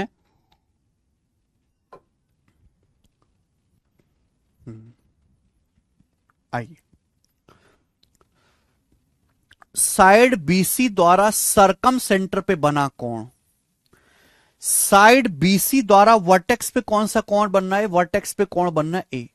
इस एंगल ए का डबल होगा, इस एंगल ए का डबल होगा, दोगुना, ट्वाइस ऑफ एंगल बीएसी। अरे गधो, 90 डिग्री प्लस ए बाई 2 क्यों होगा, वो तो इन सेंटर में होता है, सरकम सेंटर में थोड़ा ना होता है। एंगल ए का डबल होगा। क्या आपने बचपन में 10वीं क्लास की सबसे इंपॉर्टेंट थ्योरम, 10वीं क्लास की, जिसे हर बच्चे को स्कूल में मार मार के पढ़ाया गया, क्या आपने पढ़ी नहीं, कि सेंटर पे हमेशा परिधि का डबल कोण बनता है। अगर ये आपका आर्क है, परिधि पे अगर थीटा कोण बन रहा है तो सेंटर पे हमेशा डबल कोण बनता है 2 थीटा। 10वीं क्लास की सबसे इंपॉर्टेंट थ्योरम है, सबसे इंपॉर्टेंट थ्योरम 10वीं क्लास की। क्या आपको याद नहीं है? साइड बीसी द्वारा सरकम सेंटर पे जो एंगल बनेगा एंगल बीओसी, वो इस एंगल बीएसी का डबल होगा, दुगना। 10वीं क्लास की सबसे इंपॉर्टेंट थ्योरम है, याद नहीं है आपको? सरकम सेंटर पे जो बन, ये वही तो है ना, ये बीसी द्वारा सेंटर पे जो कोण बन रहा है ये परिधि पे बने कोण का डबल होगा, हमेशा दुगना होगा। समझ में आई बात? आप बोलोगे हां जी सर, बिल्कुल नहीं आई समझ में। मैं इसका प्रूफ भी करके आपको दिखा देता हूं, बिल्कुल इसका मैं बेसिक भी आपको बताऊंगा कि ऐसा क्यों होता है, ठीक है ना। ये चित्र देख के 90% बच्चे को याद आ गया होगा, 90% को समझ में आ गया होगा, लेकिन मैं इसका आपको बेसिक भी बताऊंगा कि बहुत जमाना हो गया पढ़े हुए, कोई बात नहीं, इसका बेसिक भी जानेंगे मेरे दोस्तों। सुनो, देखिए, अगर मैं पॉइंट ए से ओ को मिला दूं मेरे भाई, अगर मैं पॉइंट ए से ओ को मिला दूं तो क्या कोई गड़बड़ है? नहीं, कोई गड़बड़ नहीं। आप जानते हैं कि ये जो पॉइंट ओ है ये इस ट्राइंगल एबीसी का सरकम सेंटर है, और सेंटर से परिधि तक की दूरी क्या, रेडियस। ये भी मेरे दोस्तों कैपिटल आर है, सरकम रेडियस। ये भी सर्कल की रेडियस है, कैपिटल आर। ओए ओबी ओसी तीनों बराबर होगा, ये भी सर्कल की रेडियस है, कैपिटल आर। यही है, आप बोलोगे हाँ जी सर बिल्कुल सही, यही है। यहां तक किसी बच्चे को कोई परेशानी नहीं। ये भी कैपिटल आर, ये भी कैपिटल आर, ये भी कैपिटल आर। होगा कि नहीं होगा? सरकम सेंटर तीनों वर्टेक्स से बराबर डिस्टेंस पर होता है। और आप जानते हैं, मैंने आपको बताया है, अगर किसी ट्राइंगल में दो साइड बराबर हैं तो दो कोण बराबर होंगे। इस ट्राइंगल ओ ए बी को देखो, ओ ए बी को, दो भुजा बराबर हैं, ये भी रेडियस कैपिटल आर, ये भी रेडियस कैपिटल आर, तो दो कोण बराबर होंगे। अगर ये कोण थीटा है तो ये वाला कोण भी थीटा ही होगा। दो साइड बराबर, दो एंगल बराबर, हाँ या ना?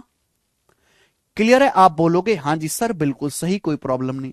इसी तरीके से अगर आप ट्राइंगल ओ ए सी को देखते हो, ओ ए सी को, तो ये कोण अल्फा है, तो ये वाला कोण भी अल्फा ही होगा, ये वाला कोण भी अल्फा ही होगा मेरे प्यारे बच्चों। आप बोलोगे हाँ जी सर बिल्कुल सही, कोई प्रॉब्लम नहीं है, कोई प्रॉब्लम नहीं है।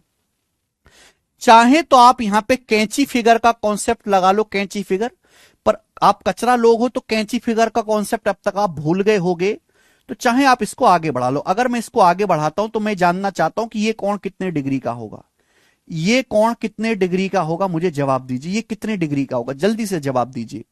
आप जानते किसी भी ट्राइंगल का जो एक्सटीरियर एंगल होता है, जो बाह्य कोण होता है, बाह्य कोण, वो अंदर वाले दो कोणों के बराबर होता है। अगर ये अल्फा बीटा है तो exterior angle alpha plus beta होगा, मैं कई बार बता चुका हूं। आप ये देखो, ट्राइंगल ओ ए बी को देखो, ये थीटा है, ये थीटा, ये इसका एक्सटीरियर एंगल है, भुजा को आगे बढ़ा करके बनाया गया है, तो डबल होगा टू थीटा।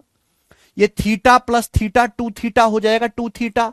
आप बोलोगे हां जी सर बिल्कुल हो जाएगा टू थीटा। इसी तरीके से इस ट्राइंगल को देखो, ट्राइंगल ओ सी ए, त्रिभुज ओ सी ए को ध्यान से देखो, ये कोण अल्फा है, ये अल्फा, ये इसका एक्सटीरियर एंगल बाह्य कोण, ये अल्फा, तो एक्सटीरियर एंगल कितना हो जाएगा, टू अल्फा, ये बाह्य कोण टू अल्फा हो जाएगा। बेटा बेसिक समझने के लिए भी बहुत सारा बेसिक आना चाहिए, बीच का बेसिक गायब तो सारा बेसिक गायब। ये चीज मैं आपको समझा रहा हूं तो इसका मतलब ये नहीं कि आप केवल यही समझ सकते हो, इसको समझने के लिए भी बहुत सारे बेसिक कॉन्सेप्ट आपको पहले से आने चाहिए। अगर आपने वो क्लास मिस कर दिया तो ये नहीं समझ सकते फिर आप। ज्योमेट्री पढ़ना कोई आसान काम थोड़ना है, ये कोई आसान काम है?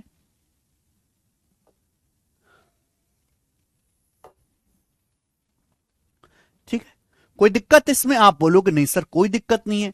ये थीटा, ये थीटा, ये बाह्य कोण theta plus theta two theta हो गया, ये अल्फा, ये अल्फा, ये बाह्य कोण टू अल्फा हो गया।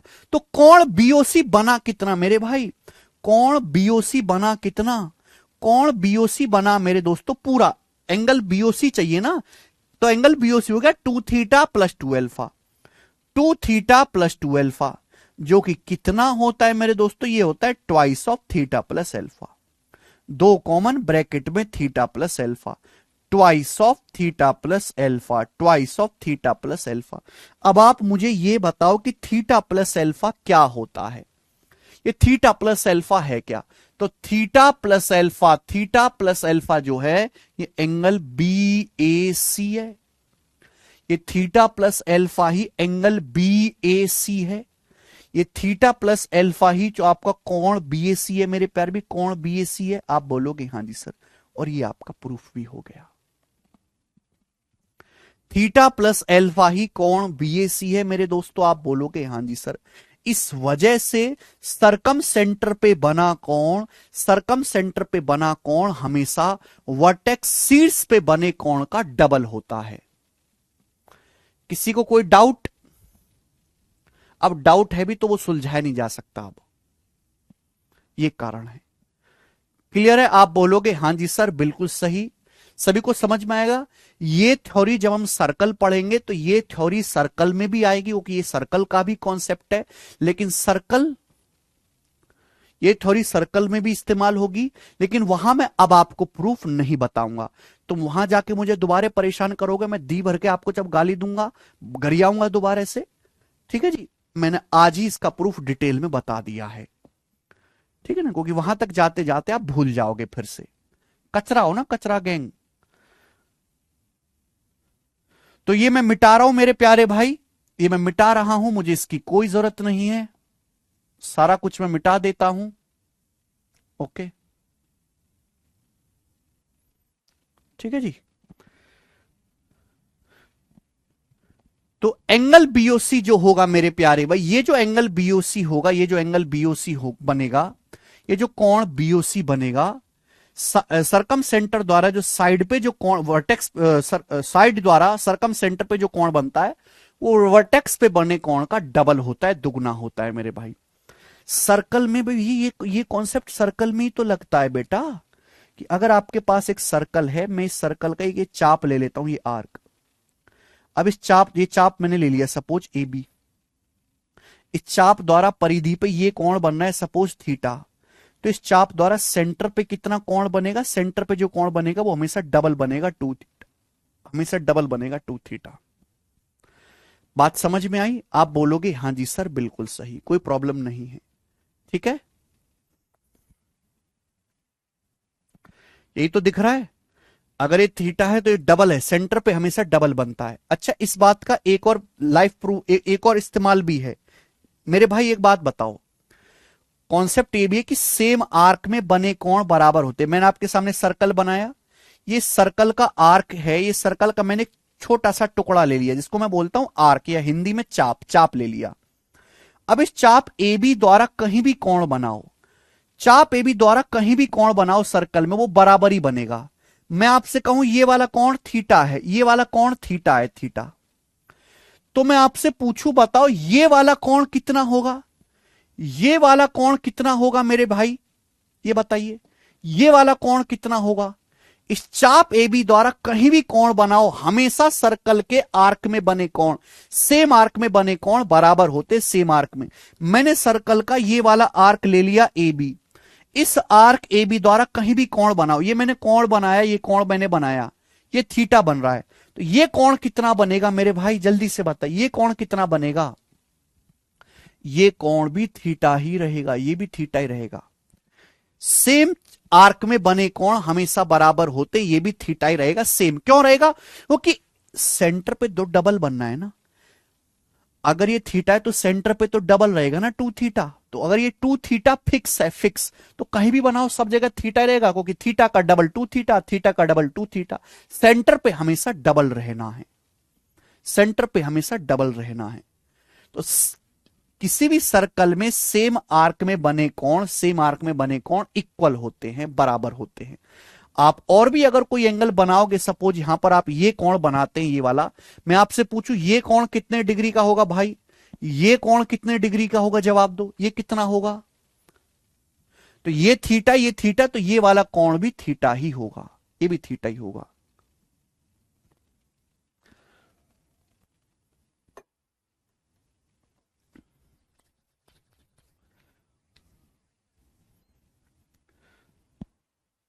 ठीक है, आप बोलोगे हां जी सर बिल्कुल सही। तो हमने एक कॉन्सेप्ट जाना कि सर्कल की किसी भुजा द्वारा सरकम सेंटर पे बना कोण शीर्ष पे बने कोण का, वर्टेक्स पे बने कोण का डबल होता है। ऐसे ही बच्चों अगर मैं आपसे सेम टू सेम मैं आपसे पूछूं कि साइड एसी द्वारा सरकम सेंटर पे ये जो कोण बन रहा है, सरकम सेंटर पे जो कोण बना एंगल एओसी, ये कितना होगा, एंगल एओसी कितना होगा, जवाब दीजिए भाई, जल्दी से जवाब देंगे। एंगल एओसी क्या होगा।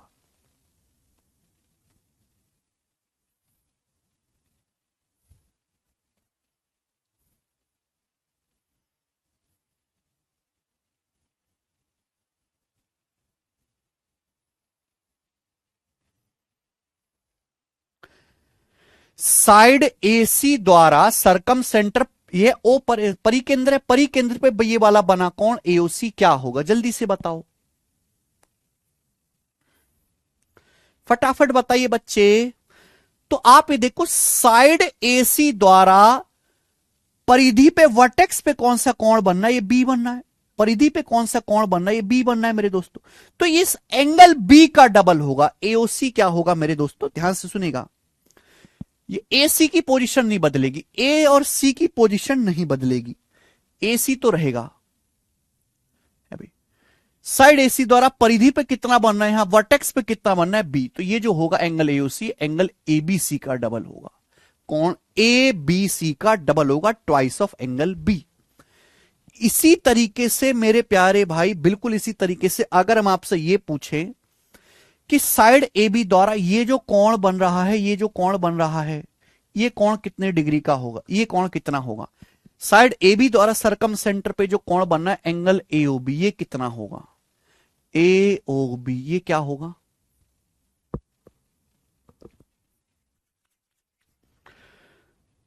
तो भुजा ए बी द्वारा परिकेंद्र पे बना कोण ये ए ओ बी, ए बी द्वारा सरकम सेंटर पे बना कोण ये जो है, तो साइड ए बी द्वारा वर्टेक्स पे कितना कोण बनना है, ये शीर्ष पे, साइड ए बी द्वारा शीर्ष पे कौन सा कोण बनना है, सी। यानी कि ये जो होगा ये एंगल ए सी बी का डबल होगा, एंगल ए सी बी का डबल होगा। मुझे लगता है हर एक बच्चे को समझ में आया होगा। ये मैंने आपको कुछ भी नया नहीं पढ़ाया है, जो भी आज की क्लास में आपको बताया गया है ये सारे के सारे कॉन्सेप्ट 9वीं और 10वीं कक्षा में एज इट इज हैं। लेकिन बड़े दुख की बात यह है कि आप ऐसे स्कूलों से पढ़े हो या ऐसे टीचर से पढ़े हो कि, या शायद उसमें आपकी भी गलती हो सकती है, टीचर्स की क्या कहें, कि आपने कभी डिटेल में 9वीं 10वीं क्लास में पढ़ा ही नहीं। मैं आपको विश्वास दिलाता हूं कि जितना डिटेल में खोल खोल के हर बात को बारीकी से मैंने बताया है, आपको 9वीं 10वीं में बिल्कुल नहीं बताया गया होगा। है कि नहीं बेटा ऐसा?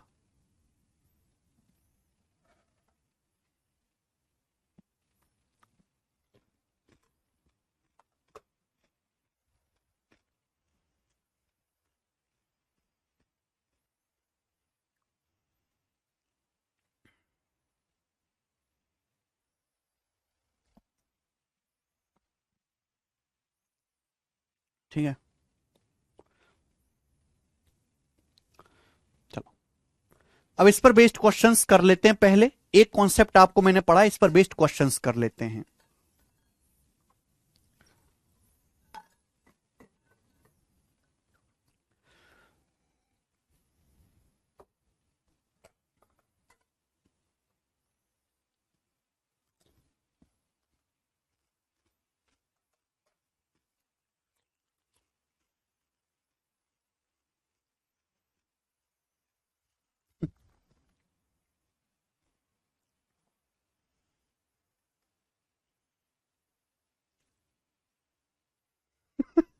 मैं तो सीबीएसई बोर्ड से पढ़ा हूं, 2 लाख फीस देकर। अरे बाप रे, कौन सी 2 लाख फीस दी है सुमित सोनी आपने?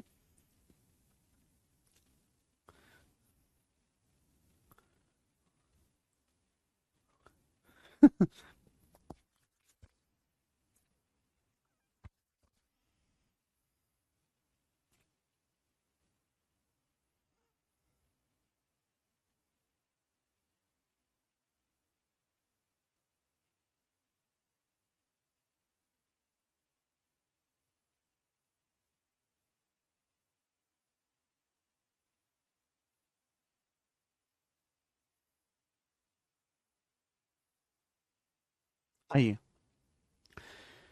सवाल नंबर है आपके सामने पहला। ये बहुत इंपॉर्टेंट सवाल है, वेरी वेरी इंपॉर्टेंट।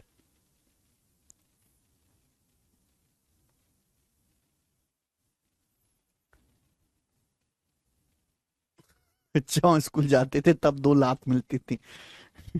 बच्चा दुख बयां कर रहा है अपना। सवाल नंबर 1 सीपीओ के पेपर में, अब इन स्केलन ट्राइंगल फील्ड, एक ना विषम बाहु आकृति का खेत है। आप ये समझो, देखो इस सवाल में थोड़ा आपको आंख बंद करके सोचना होगा, क्योंकि इसका डायग्राम 3D में बनेगा। आपका ना एक खेत है, आपका ना ऐसे स्केलन ट्राइंगुलर फील्ड है, ऐसे आपका एक खेत है मेरे दोस्तों, ठीक है ना, ए बी सी। आपको चित्र ऐसे दिख रहा है, पर आप आंख बंद करके सोचो कि आपका एक खेत है, खेत। A pole is situated and angle of elevation from the corners to the top of pole are equal, then pole is situated on which point of triangular field. सवाल बोला है, एक विषम बाहु आकृति का मैदान है, इस मैदान में खंबा है। सपोज यहां पर एक खंबा खड़ा हुआ है, सपोज यहां पर एक खंबा खड़ा हुआ है, और ये खंबा ऐसे है कि मैदान के हर कोने से, मैदान के हर कोने से खंबे के शीर्ष का, खंबे के टॉप का जो एलिवेशन एंगल है वो सेम है, बराबर है। तो बताओ ये खंबा किस पॉइंट पर है? खंबा सरकम सेंटर पे है, इन सेंटर पे है, ऑर्थो सेंटर पे, सेंट्रोइड पे है। वैसे तो आप लोगों ने बता दिया कि हम सरकम सेंटर पढ़ रहे हैं, सरकम सेंटर पे, लेकिन मेरे प्यारे भाई लॉजिक क्या है इस बात का, ध्यान से सुनेगा मेरे दोस्तों। अब आंख बंद करके सोचो कि जैसे आपका खेत है, त्रिभुज के आकार का विषमबाहु त्रिभुज है, और इसके बीचों बीच में खंबा खड़ा है, खंबा बीचों बीच में, जैसे मान लीजिए खंबा खड़ा है, खंबा, और ये खंबे की हाइट मैंने h मान ली। अब बोला गया है कि point A, point B, point C से तीनों वर्टेक्स से एलिवेशन एंगल सेम है। जैसे मैंने, होगा क्या कि हम पॉइंट ए से ऐसे मिलाओ, खंबे के टॉप को मिलाओ, हम ना पॉइंट ए से खंबे के, इसको सॉरी खंबे के बेस को मिलाते हैं। तो एलिवेशन एंगल का क्या मतलब होता है? ये खंबे का टॉप है, ये खंबे का टॉप है मेरे दोस्तों, ये खंबे का टॉप है। तो पॉइंट ए से जब हम खंबे के टॉप को देखते हैं तो ये जो कोण बनता है ये होता है एलिवेशन एंगल थीटा। समझ में आया? चित्र मेरे दोस्तों यहां नहीं बना रहा, मैं अलग से बना रहा हूं, आंख बंद करके देखो। इसी तरीके से मेरे प्यारे भाई, जब हम इस पॉइंट पे खंबा खड़ा है, इस पॉइंट पे खंबा, यहां खंबा खड़ा है, बताओ मैं खंबा कैसे खड़ा करूं यहां पे? अब जब मैं इस खंबे को देखता हूं पॉइंट सी से, ये खंबे की हाइट है h, जब मैं इस खंबे को यहां पॉइंट सी से देखता हूं तो पॉइंट सी से खंबे के टॉप को देखने पर यह भी एलिवेशन एंगल थीटा बन रहा है। ऐसे ही जब हम पॉइंट बी से खंबे को देखते हैं तो सेम एलिवेशन एंगल बनता है। अब आप खुद सोचो भाई, आप खुद सोचो भाई, ये भी कोण थीटा है, ये भी कोण थीटा है। जब थीटा सेम है तो टेन थीटा, जब थीटा सेम है तो टेन थीटा भी सेम होगा। टेन होता है लंब बटे आधार, भाई ये लंब है, ये आधार है। थीटा तभी सेम हो सकता है जब ये डिस्टेंस मेरे दोस्तों, ये डिस्टेंस मेरे दोस्तों बराबर हो। जब ये डिस्टेंस बराबर हो, अगर ये डिस्टेंस बराबर होगी तो टेन थीटा बराबर आएगा मेरे दोस्तों, टेन थीटा बराबर आएगा h बटे दिस, h बटे दिस। जब टेन थीटा बराबर होगा तो थीटा भी बराबर होगा। इसका मतलब ये खंबा ऐसा है जो तीनों वर्टेक्स से बराबर दूरी पर है। ये खंबा ऐसा है जो तीनों वर्टेक्स से बराबर दूरी पर है। जब तीनों वर्टेक्स से बराबर दूरी पर है तो इसका मतलब ये खंबा सरकम सेंटर पे खड़ा है। सरकम सेंटर ही ऐसा पॉइंट है जो तीनों वर्टेक्स से बराबर दूरी पर होता है।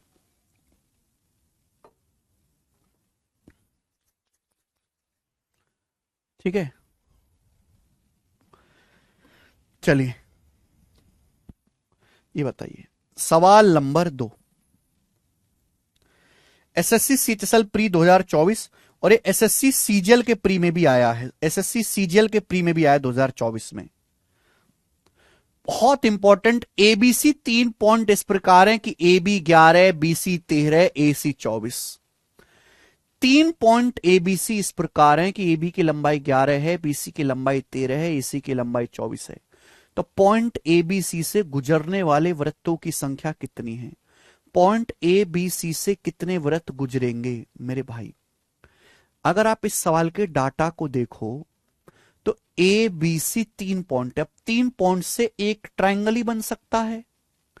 यहां ए बी 11, ए बी की लंबाई है 11, बीसी की लंबाई है 13, एसी की लंबाई है 24। अगर आप यहां पे गौर से देखो, ए बी की लंबाई 11 है, बीसी की लंबाई 13 है और एसी की लंबाई 24 है। यहां पे इस प्रकार से डाटा सेट है कि 11 प्लस 13 बराबर 24, 11 प्लस 13 बराबर 24। इसका मतलब अगर मैं त्रिभुज बनाने की कोशिश करूंगा तो क्या त्रिभुज बन पाएगा? यहां दो भुजाओं का सम तीसरी भुजा के बराबर है, दो भुजाओं का सम तीसरी भुजा के बराबर है, यानी कि त्रिभुज नहीं बन पाएगा। ये तो एक सीधी रेखा बन जाएगी इस तरीके से, ए बी सी एक सीधी रेखा बन जाएगी। ए बी सी कि आपका ए बी 11 है, बी सी 13 है और ए सी 24 है। 11 प्लस 13 24, सीधी रेखा बन जाएगी। जब सीधी रेखा बन जाएगी इसका मतलब कोई ट्रायंगल ही नहीं बनेगा। जब कोई त्रिभुज बनेगा ही नहीं तो इन तीनों पॉइंटों से क्या कोई सर्कल गुजर पाएगा? क्या कोई सर्कल इन तीनों बिंदुओं से गुजर पाएगा? कोई वृत्त इन तीनों बिंदुओं से नहीं गुजरेगा, यानी कि 0। इस सवाल का आंसर 0 है। पॉइंट एबीसी से कोई भी सर्कल पास नहीं करेगा। हां, अगर मेरे दोस्तों इस सवाल को थोड़ा सा चेंज करके ऐसे कर दिया जाए, सपोज ये 11 की बजाय हम 15 कर दिया जाए, 15, तो इस सवाल का आंसर क्या होगा भाई? हम तो वो भी पढ़ाएंगे ना जो और आ सकता है फ्यूचर में। तो इस सवाल का आंसर क्या होगा?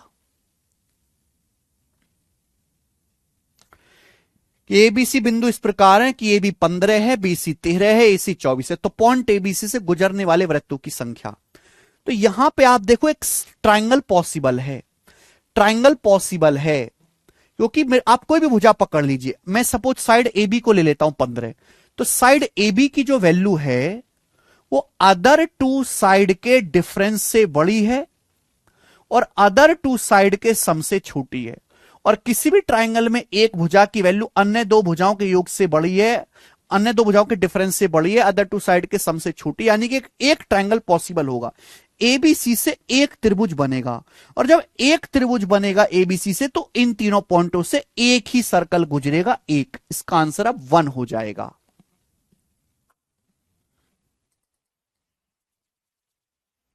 समझ में आया? तुलसी सर ये वाली सीट अपलोड करा देना। ठीक है तुलसी, करवा देंगे हम। ये बताओ, चलो आज इतना ही छोड़ते हैं मेरे भाई। मैं शीट अपलोड करा दूंगा। जितने मैंने कॉन्सेप्ट पढ़ाए, कम से कम इन कॉन्सेप्ट पे बेस्ड सवालों को करने की कोशिश करना। पिछले कुछ दिनों में छुट्टी ज्यादा हो गई थी, तो मैं कोशिश करूंगा कि कल सैटरडे शनिवार है, कल भी आपकी एक क्लास ली जाए। ठीक है, आज इतना ही छोड़ते हैं। अब हमारी मुलाकात होगी सीधे कल। बाय। सर क्या हीरोन्स फॉर्मूला लगेगा? हीरोन्स फॉर्मूला क्यों लगेगा भाई? क्या जरूरत है? हमें बस ये चेक करना है कि ट्राइंगल बन रहा है कि नहीं बन रहा है।